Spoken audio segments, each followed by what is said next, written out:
Hello दोस्तों, आज की कहानी है नमक का दरोगा। जब नमक का नया विभाग बना और ईश्वर प्रदत्त वस्तु के व्यापार करने का निषेध हो गया तो लोग चोरी छिपे इसका व्यापार करने लगे। अनेक प्रकार के छल प्रपंचों का सूत्रपात हुआ। कोई घूस से काम निकालता था तो कोई चालाकी से। अधिकारियों के पौ बारह थे। पटवारी गिरी का सर्वसम्मानित पद छोड़ छोड़कर लोग इस विभाग की बरकंदाजी करते थे। दरोगा पद के लिए तो वकीलों का भी जी ललचाता था। यह वह समय था जब अंग्रेजी शिक्षा और ईसाई मत को लोग एक ही वस्तु समझते थे। फारसी का प्राबल्य, प्रेम की कथाएं और श्रृंगार रस के काव्य पढ़कर फारसीदां लोग सर्वोच्च पदों पर नियुक्त हो जाया करते थे।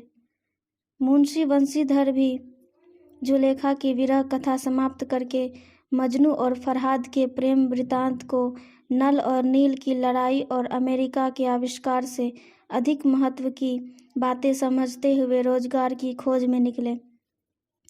उनके पिता एक अनुभवी पुरुष थे। समझाने लगे, बेटा, घर की दुर्दशा देख रहे हो, ऋण के बोझ से दबे हुए हैं। लड़कियां हैं, वह घास फूस की तरह बढ़ती चली जाती हैं। मैं कगार पर का वृक्ष हो रहा हूँ, ना मालूम कब गिर पड़ूं। अब तुम ही घर के मालिक मुख्तार हो। नौकरी में ओहदे की ओर ध्यान मत देना, यह तो पीर का मजार है। निगाह चढ़ावे और चादर पर रखनी चाहिए। ऐसा काम ढूंढना जहाँ ऊपर आए हो।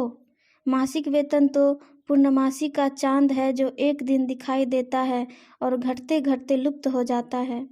ऊपरी आय बहता हुआ स्रोत है जिससे सदैव प्यास बुझती है। वेतन मनुष्य देता है, इसी से उसमें वृद्धि नहीं होती। ऊपरी आमदनी ईश्वर देता है, इसी से उसकी बरकत होती है। तुम स्वयं विद्वान हो, तुम्हें क्या समझाऊं।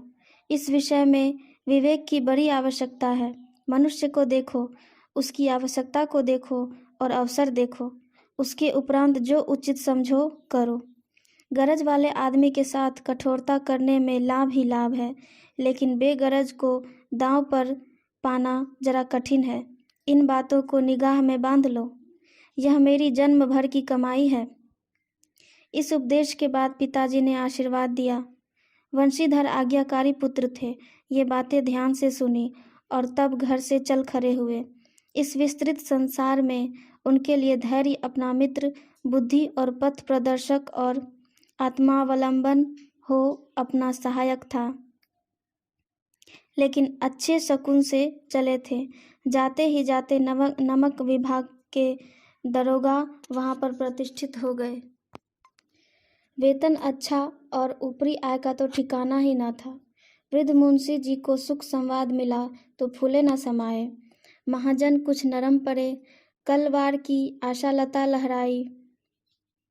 पड़ोसियों के हृदय में सूल उठने लगे।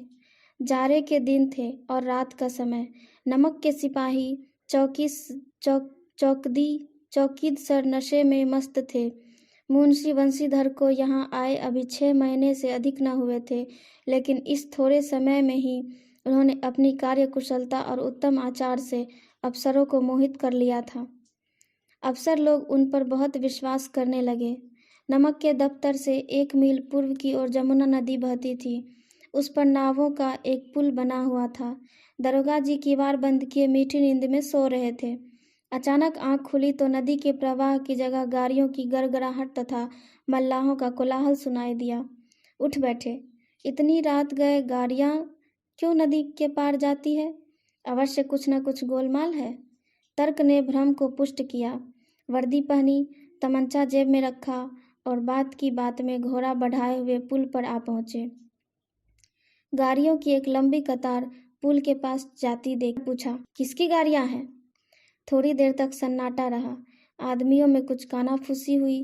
तब आगे वाले ने कहा, पंडित अलोपी दीन की। कौन पंडित अलोपी दीन? दातागंज के। मुंशी बंशीधर चौंके। पंडित अलोपी दीन इस इलाके के सबसे प्रतिष्ठित जमींदार थे। लाखों रुपये का लेन देन करते थे। इधर छोटे से बड़े कौन ऐसे थे जो उसके ऋणी न हो। व्यापार भी बड़ा लंबा चौड़ा था।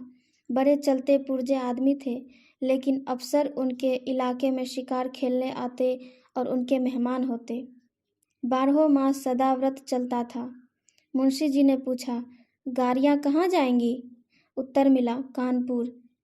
लेकिन इस प्रश्न पर कि इसमें क्या है, सन्नाटा छा गया। दरोगा साहब का संदेह और भी बढ़ा। कुछ देर तक उत्तर की बाट देखकर वह जोर से बोले, क्या गूंगे हो गए हो? हम पूछते हैं इनमें क्या लदा है? जब इस बार भी कोई उत्तर न मिला तो उन्होंने घोड़े को एक गाड़ी से मिलाकर बोरे को टटोला। भ्रम दूर हो गया। यह नमक के ढेले थे। पंडित अलोपी दिन अपने सजीले रथ पर सवार जागते चले आते थे। अचानक कई गाड़ीवानों ने घबराए हुए आकर जगाया और बोले, महाराज, दरोगा ने गाड़ियां रोक दी हैं और घाट पर खड़े आपको बुलाते हैं। पंडित अलोपी दिन का लक्ष्मी जी पर अखंड विश्वास था। वह कहा करते थे कि संसार का तो कहना ही क्या, स्वर्ग में भी लक्ष्मी का ही राज है। उनका यह कहना यथार्थ ही था। न्याय और नीति सब लक्ष्मी के खिलौने हैं। इन्हें वह जैसे चाहती है नचाती है। लेटे ही लेटे गर्व से बोले, चलो हम आते हैं। यह कहकर पंडित जी ने बड़ी निश्चिंतता से पान के बीड़े लगाकर खाए। फिर लिहाफ ओढ़े हुए दरोगा के पास आकर बोले, बाबूजी आशीर्वाद। कहिए, हमसे ऐसा कौन सा अपराध हुआ कि गाड़ियां रोक दी गई? हम ब्राह्मणों पर तो आपकी कृपा दृष्टि रहनी चाहिए। वंशीधर रुखाई से बोले, सरकारी हुक्म। पंडित अलोपी दिन ने हंसकर कहा, हम सरकारी हुक्म को नहीं जानते और न सरकार को। हमारे सरकार तो आप ही हैं और हमारा और आपका तो घर का मामला है। हम कभी आपसे बाहर हो सकते हैं? व्यर्थ का कष्ट उठाया। यह नहीं हो सकता कि इधर से जाए और इस घाट के देवता को भेंट न चढ़ावे। मैं तो आपकी सेवा में स्वयं ही आ रहा था। वंशीधर पर ऐश्वर्य की मोहनी वंशी का कुछ प्रभाव नहीं पड़ा। ईमानदारी की नई उमंग थी। करक कर बोले, हम उन नमक हामों में से नहीं हैं जो कोरिया पर अपना ईमान बेचते फिरते हैं। आप इस समय हिरासत में हैं। आपका कायदे के अनुसार चालान होगा। बस मुझे अधिक बातों की फुर्सत नहीं। जमादार बदलू सिंह, तुम इन्हें हिरासत में ले लो, मैं हुक्म देता हूँ। पंडित अलोपी दिन स्तंभित हो गए। गाड़ी वानों में हलचल मच गई। पंडित जी के जीवन में कदाचित यह पहला ही अवसर था कि पंडित को ऐसी कठोर बातें सुननी पड़ी।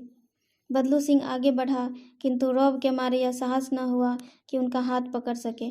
पंडित जी ने धर्म को धन का ऐसा निरादर करते कभी न देखा था। विचार किया कि यह अभी उदंड लड़का है, माया मोह के जाल में कभी नहीं पड़ा, अल्हड़ है, झिझकता है। बहुत दीन भाव से बोले, बाबू साहब, ऐसा ना कीजिए, हम मिट जाएंगे, इज्जत धूल में मिल जाएगी। हमारा अपमान करने से आपके हाथ क्या आएगा? हम किसी तरह आपसे बाहर थोड़े ही हैं। वंशीधर ने कठोर स्वर से कहा, हम ऐसी बातें नहीं सुनना चाहते। अलोपी दिन ने जिस सहारे को चट्टान समझ रखा था वह पैरों के नीचे खिसकता हुआ मालूम हुआ। स्वाभिमान और धन ऐश्वर्य को कड़ी चोट लगी, किंतु अभी तक धन की सांख्यिक शक्ति का पूरा भरोसा था। अपने मुख्तार से बोले, लालाल जी, 1000 के नोट बाबू साहब को भेंट करो। आप इस समय भूखे सिंह हो रहे हैं।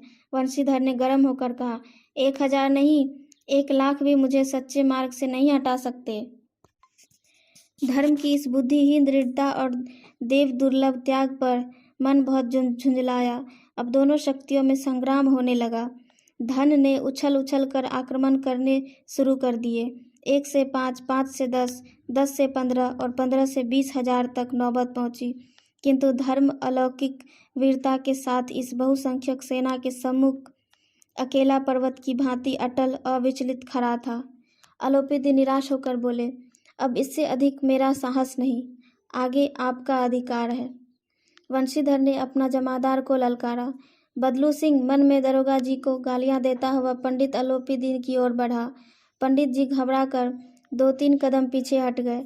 अत्यंत दीनता से बोले, बाबू साहब, ईश्वर के लिए मुझ पर दया कीजिए। मैं 25,000 पर निपटारा करने को तैयार हूँ। असंभव बात है। 30,000 पर किसी तरह से संभव नहीं। क्या 40,000 पर भी नहीं? 40,000 नहीं, 40 लाख पर भी असंभव है। बदलू सिंह, इस आदमी को अभी हिरासत में ले लो। अब मैं एक शब्द भी नहीं सुनना चाहता। धर्म ने धन को पैरों तले कुचल डाला। आलोपी दिन ने एक हष्ट-पुष्ट मनुष्य को हथकड़ियां लिए हुए अपनी तरफ आते देखा। चारों ओर निराशा और कातर दृष्टि से देखने लगे। इसके बाद मूर्छित होकर गिर पड़े।